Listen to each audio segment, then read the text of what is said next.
So today we're going to be continuing to take a look at a scenario where civilization starts over. We are now on to episode 40 of the series. This series is getting extremely long. And in the last episode, we saw a lot of things happening, both in the Cold War kind of area and outside of it. We saw some stuff happen in South Africa with this country splitting into two. We saw that Brazil united with itself. This country and South Africa split up into a bunch of different countries. And now for the more interesting stuff, we found out that there were nukes in Norway, which prompted Russia to kind of respond to that by invading Sweden. We'll get more into that in this episode. We saw the Western African country join up with the Cross team. The Purple team invaded the Lime team, and we were this close to nuclear obliteration. But that standoff never happened, although we might be looking at another one today. So if you do enjoy today's video, make sure to leave a like on it and subscribe to the channel if you're new, because all the support is greatly appreciated. Make sure to leave your suggestions and input in the comments. That's super helpful for me. Anyway, let's go ahead and start. So we, like I said, will be starting with Sweden and looking more into that. So Russia just invaded Sweden. That was their response to fighting nukes in Norway. So now we have the Norwegian troops on the border of Sweden that is being occupied and has been annexed by Russia. Norway questions Russia, saying, why did you do that? And we're gonna retaliate too. Because remember, Russia said that when they found nukes in Norway, they're like, this is like bad and we're gonna retaliate. You know, you're not gonna get away with this. And what they meant by that is, first of all, they added the West African country to their alliance. And second of all, they were gonna get right up on the border of Norway. And that's kind of like an intimidation factor, if I had to guess. So they're trying to intimidate Norway and kind of force them into maybe not having nukes there. But Norway didn't take that too lightly, and like I said, they have troops on these borders and they are ready to go, and we have another standoff happening with Norwegian troops pointing guns at Russian troops and vice versa. Norway says it's ready to throw hands, and so does Russia, and the world is once again looking at this like, please don't. Nuclear map, let's take a look at that. There's 4 nuclear powers. The old empire has the most with 13, then Russia with 9,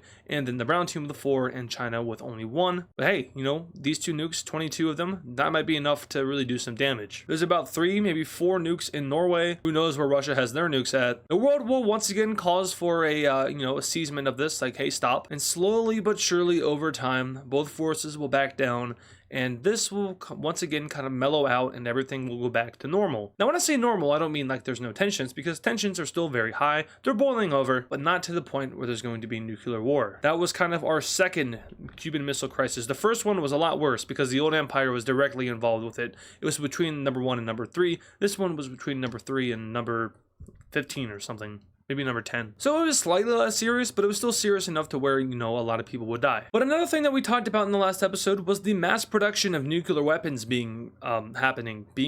Yeah, that has been happening. It's been happening since about the midway point of the last episode up until this one. So it's about time that we update these numbers. 13 nukes.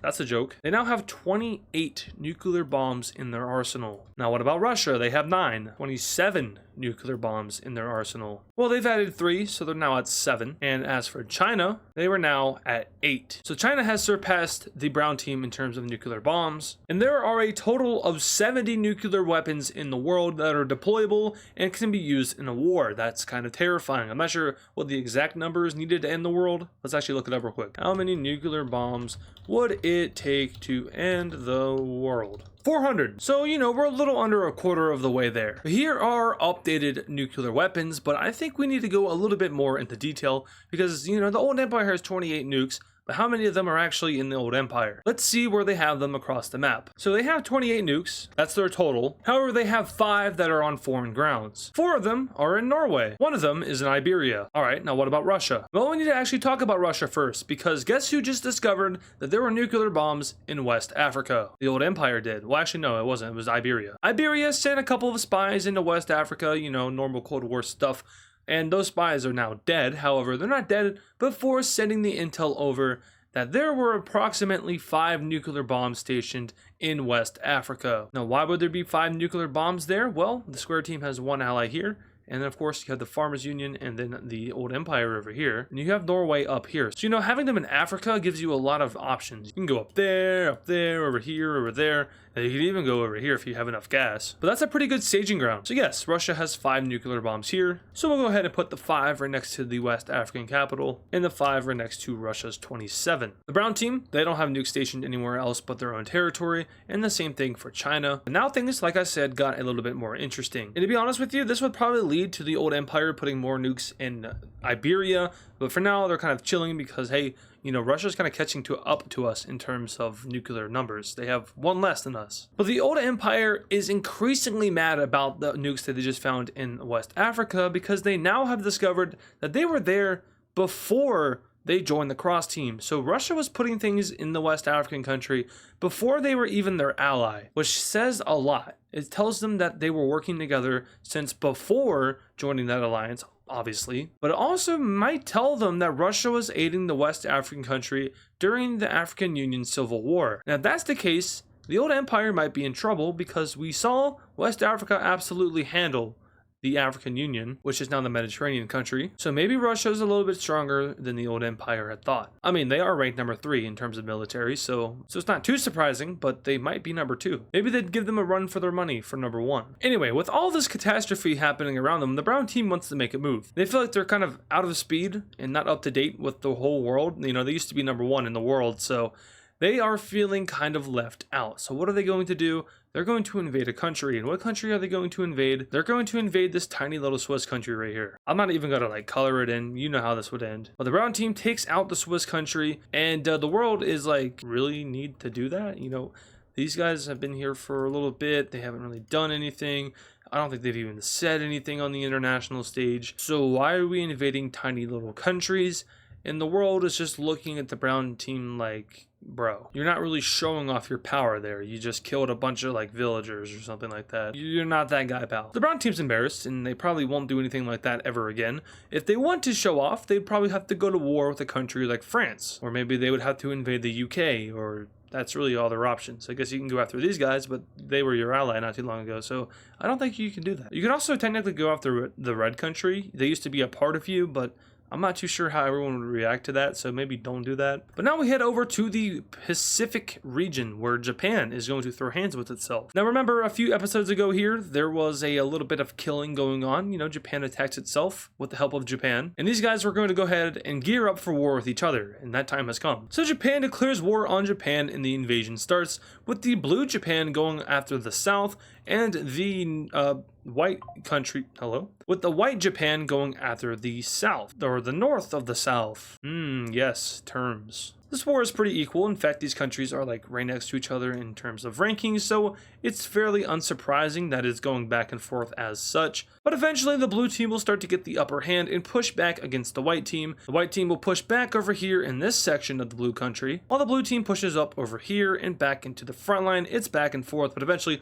the blue team will make a pretty significant thing here as they go out and around the capital of the white team, while also losing a pretty big chunk of land in the southern province. But it's okay though, because guess who just captured their capital city? Japan did. So Japan captures the capital of Japan, which isn't the end of the world or anything, but it's definitely something that you don't want to happen because your government functioning is going to kind of decline. Blue Japan will take back all of the land that it has lost, and then it will continue on with their march against Japan, going up into northern territory until eventually Korea joins the war, and Korea starts to rapidly take land in the Hokkaido region, and these 3 provinces are now Korean, as well as these few islands right here. Eventually, Korea will make a landing in northern Japan, working their way down the aisle until eventually the blue team is like, oh god. The blue team doesn't want smoke with Japan at all, so they're going to invade a little bit more and then eventually stop at these couple of provinces, and the rest is sent over to Korea. They meet each other, and the Koreans do not advance. Instead, they offer peace,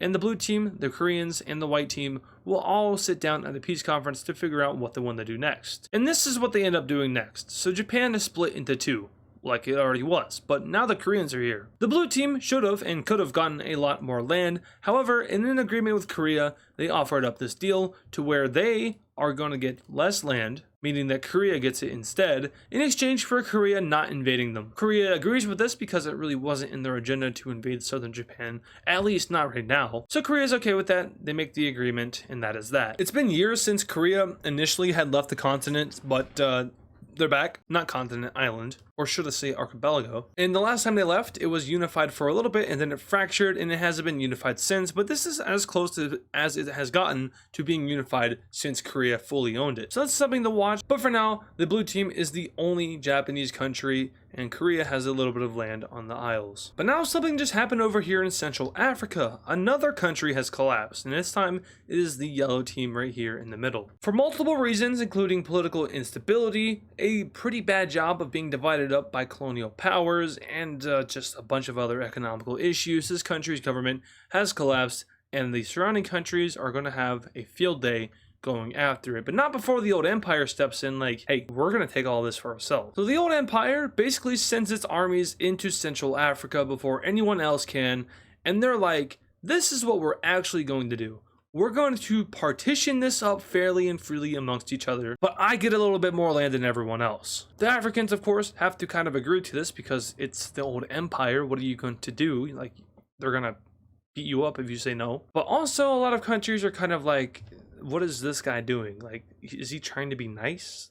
You're the old empire. You've done a lot of horrible things. Don't try to correct yourself now. That's kind of what it is. And also, you're like impeding on the world's ability to survive because of your nuclear bombs. But anyway, everyone has to go along with it. So let's see how they partition this thing up. Hopefully they do it right. Oh, they didn't do that right at all now, did they? Oh, that's bad. That's really bad. Okay, so as we figured, the old empire would probably getting the most amount of land, and they do. They cut right across, right towards Central Africa.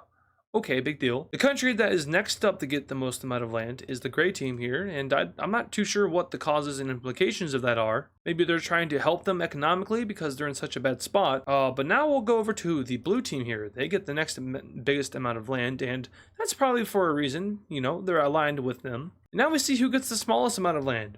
Oh, these guys. Yeah, they barely get anything. And that's probably because they're aligned with West Africa, who is aligned with, you guessed it, Russia. All right. The red team gets barely any land. They shared that huge border with them. Despite that, though, they only get this little Oklahoma looking thing. Okay, I mean, that happens, I guess. Now for these three, theirs are actually fair. You know, they get a pretty even amount of land amongst each other. That's pretty cool. But now we're left with this little thing in the middle here. Now what is this? Well, I'm glad you asked. After annexing their little bit of claim over here, the old empire is actually going to release a big chunk of it over to this little center thing here. They've just made themselves a nice little puppet state here in Central Africa. They'll give them a capital right about here. And the old empire expands its influence into Central Africa in probably an attempt to cut off the West African country from getting any more influence in this region, because now the old empire is right here and they're going to try to stop that from spreading. And they might have, maybe, possibly had something to do with the collapse of this Central African country right here. Maybe, probably, perhaps. And they maybe, probably, perhaps use that as a way to kind of gift these countries down here some land. So they're like, hey, the old empire gave us land. Like, that's pretty cool of them. Maybe we should like be aligned with them. You see where I'm going with this? All right, yeah, I think we kind of do. And to kind of back this up even more, they're going to be adding another country to their alliance. This time the square team will be adding an African country to their alliance. And that country is going to be none other than the Sudanese country, which they had just previously bought land from a couple episodes ago. These guys join up with the square team and are a proud member of such, and this gives them even more influence heading into Central Africa. So the old empire is kind of playing its cards in this region. Now, on the contrary, they kind of think that Russia's trying to get influence over Africa. They're really not. In fact, Russia's more focused on Europe and Asia. But the old empire, you know, even if that's not true, having these guys in Africa could be beneficial for their resources and manpower and all the other kind of, you know, crappy things that come with war. Basically, they're trying to use them. But now we go back to Russia. They're going to respond to this, because every action their op makes goes ahead and warrants a response. They're going to declare war on and invade the blue country. These guys have gone through a lot recently. Well, recently for me, probably a long time ago for you guys. But the Russians will start their invasion into the blue country. And, well, there's, as you guessed, probably little to no resistance. Yeah, the blue country is not very strong. Of course, they threw hands in the central regional area of Central Asia, and they look pretty weak. They're even weaker than that because, you know, those guys were not very strong countries in the first place. So yeah, eventually they're going to make their way all the way through, meet up with the border of the brown team, one of their allies, and this thing is gone. In the peace treaty, we see full annexation, and Russia grows even bigger. They're now kind of reaching over towards China, and China is going to take offense to this because, hey, Why are you impeding on our area of influence? Remember, the crossroads of influence is right here in the brown country / the red country. Really, technically, it's like right here now because, you know, you have the square team. Technically, it's actually like right here because, you know, you have the square team right here, cross team right here, circle team right here. This is like the crossroad of influence. This is like ground zero, basically. They all meet right here. But the influences, it overlaps a little bit more than that. So just this general area, no bueno. China doesn't like that Russia's coming toward them in this way, and they're going to go ahead and recruit some countries into their alliance. And who do they recruit? Well, first of all, they recruit the gold country. And second of all, they recruit the orange country. Now, what do we know about the orange country? Well, they aren't too friendly with the red country, and that's because the red country, if you remember from a really long time ago, cut the brown country into two. Of course, itself, and then this thing. Now, over time, I'm sure these two grew in two different directions politically, so there probably isn't too much of a connection between them, but these guys are not friendly with the red team, and therefore they joined up with the Chinese. And yeah, this region, very dangerous. But that is actually going to do it for today's episode. I hope you guys enjoyed it, and if you did, make sure to show some support on it by leaving a like and subscribing to the channel if you're new. All the support is greatly appreciated, and yeah, I'll see you guys in the next video. And of course, thank you to all the super fans. This includes Terminator, Xalens, Georgie Badev, Deathlord 182, ABXI, Pablo Sigma Cat, Death Strider X, Hammertoad 45, CTG on YT, Poland Country Ball, Nevada Garbage Trucks, and DW Cool Dude. Once again, thank you guys.